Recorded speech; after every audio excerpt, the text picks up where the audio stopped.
If you claim to be religious but don't control your tongue, you are fooling yourself, and your religion is worthless. James 1:26. Grab your coffee. Let's get this conversation going.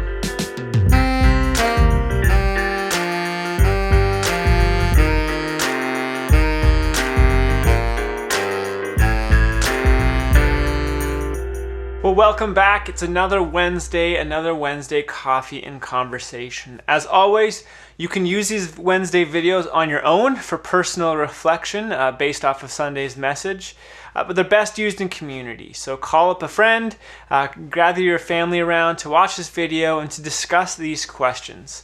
Each week, we just provide you with 3 questions as a way of looking back at Sunday's message and trying to figure out how we actually put that into practice in our everyday lives, how we put feet on our faith. This past week, we were in, the series that we started the week prior, I Speak, all about the power of our words and the way we use them.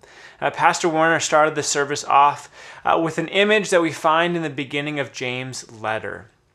That image is that a little word, what we say can be a spark that starts a fire.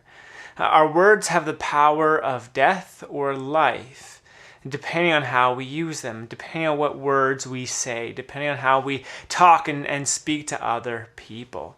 So we have 3 questions for you based off of James's letter, based off of the sermon on Sunday, and even based off of Luke, to help us reflect on the way that we use our words. Question number 1 is this: do your words bring death or life? Do your words bring death to those around you or life? Are they a spark of fire that destroys things or a spark of life that makes things better? On Sunday, Pastor Warner actually ended his message with a list of different words in 2 columns. On one side was words that lead to death. Do our words kind of enact these things? Do our words represent anger and resentment? Do they bring about death? Or do other words that we use bring about life?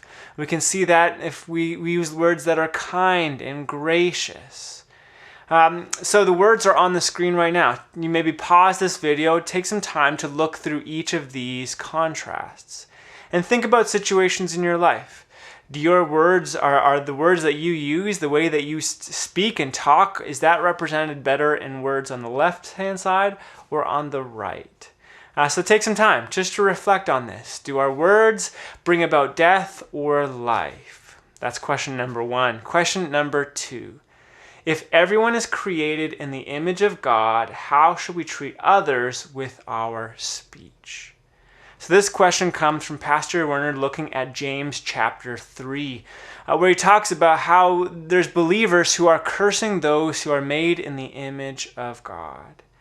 Everyone, all of us are created in the image of God. And so it makes it so important that we watch how we speak to others, how we treat others in the way that we speak to them, the words that we use.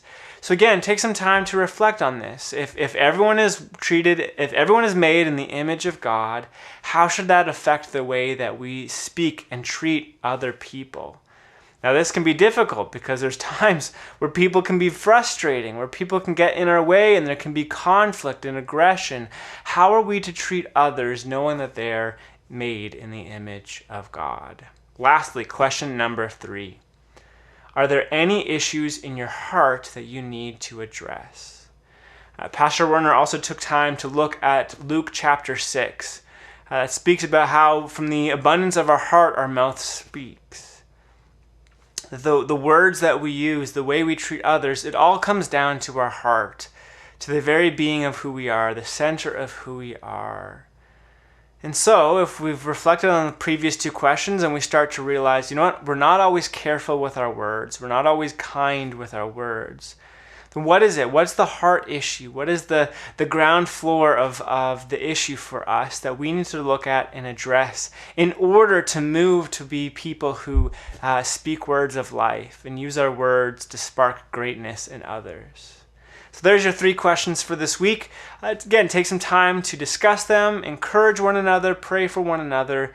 Let's not be isolated during this time, but let's intentionally connect with one another. God bless you, church.